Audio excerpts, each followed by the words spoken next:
राधे राधे दोस्तों, हरे कृष्णा। कार्तिक शुक्ल एकादशी, जिसे देव उठनी एकादशी कहा जाता है, मान्यता है इस दिन भगवान विष्णु 4 महीने की योग निद्रा से जाग करके और सृष्टि का कार्यभार फिर से संभालते हैं। लेकिन इस बार देव उठनी एकादशी तिथि को लेकर असमंजस की स्थिति बनी हुई है, क्योंकि एकादशी की तिथि 2 दिन पड़ रही है। दरअसल इस बार 1 नवंबर शनिवार को दसवीं तिथि युक्त एकादशी का व्रत रखा जा रहा है और 2 नवंबर रविवार को वैष्णव एकादशी यानी कि द्वादशी तिथि युक्त एकादशी है, उसका व्रत रखा जा रहा है। ऐसा इसलिए क्योंकि एकादशी तिथि 1 नवंबर शनिवार को सुबह है 9:12 से शुरू हो रही है, जिसका समापन 2 नवंबर रविवार को सुबह है 7:31 पर होगा।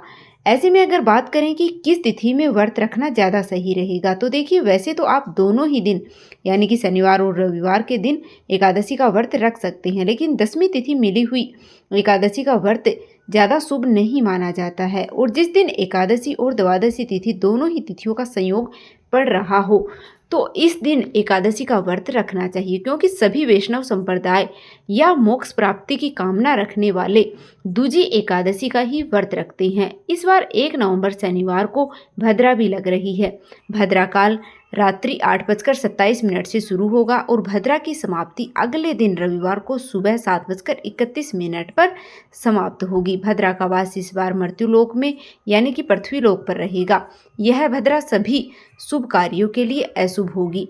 तो देव उठनी एकादशी के दिन क्योंकि तुलसी विवाह किया जाएगा, तो ऐसे में इस बार शनिवार के दिन शाम के समय में आप या तो भद्रा लगने से पहले विवाह कर ले, नहीं तो उसके बाद में अगले दिन ही विवाह कर सकते हैं शनिवार। ऐसे में जो लोग देव उठनी एकादशी या द्वादशी तिथि के दिन तुलसी जी का विवाह कराना चाहते हों, तो वे ब्रह्म मुहूर्त में, गोधूली मुहूर्त में तुलसी जी का विवाह किया जाता है। लेकिन रविवार को ब्रह्म मुहूर्त में आप तुलसी जी का विवाह नहीं कर सकते, क्योंकि मृत्यु लोक की में ही भद्रा रहेगी। और रविवार को एकादशी प्रातःकाल पूजा आप सुबह 5:16 से 6:34 तक कर सकते हैं। शाम की पूजा शाम को 5:35 से 6:53 तक कर सकते हैं। भद्रा काल के समय में पूजा की जा सकती है, लेकिन कोई भी मांगलिक कार्य जैसे कि यज्ञोपवीत, जनेऊ संस्कार, मुंडन या विवाह आदि कार्य नहीं किए जाते हैं।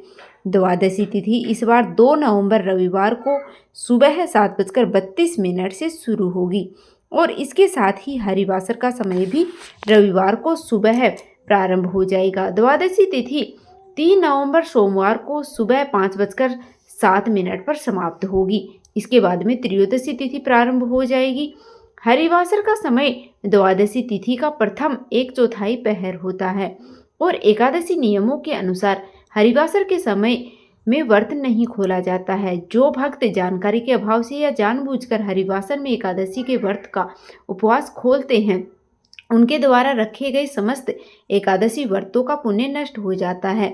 और 2 नवंबर रविवार को हरिवासर का समय सुबह से लेकर दोपहर 12:30 तक रहेगा, यानी कि 12:30 तक आप एकादशी व्रत नहीं खोल सकते हैं। जो लोग शनिवार के दिन एकादशी का उपवास रखना चाहते हैं, उन्हें रविवार को हरिवासर बीतने के बाद ही व्रत खोलना होगा।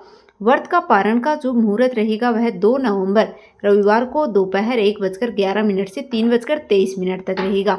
इसके बाद जो भी श्रद्धालु 2 नवंबर रविवार को एकादशी का व्रत रखेंगे, उन्हें 3 नवंबर सोमवार को सुबह 6:34 से 8:46 के बीच में अपना व्रत खोलना होगा। भले ही इस समय त्रयोदशी तिथि लग गई होगी, लेकिन फिर भी त्रयोदशी तिथि के प्रथम पहर में एकादशी का उपवास खोलने से कोई दोष नहीं लगता। बात करते हैं तुलसी विवाह के शुभ मुहूर्तों के बारे में। और शनिवार को शाम 5:36 से 6:54 तक का समय तुलसी विवाह के लिए सबसे शुभ समय रहेगा।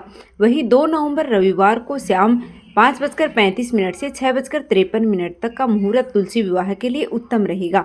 लेकिन नियमों के अनुसार रविवार के दिन तुलसी जी को स्पर्श नहीं किया जाता, ना ही जल अर्पित किया जाता। ऐसे में अधिकतर लोग इस बार रविवार के दिन तुलसी विवाह करने से बचेंगे।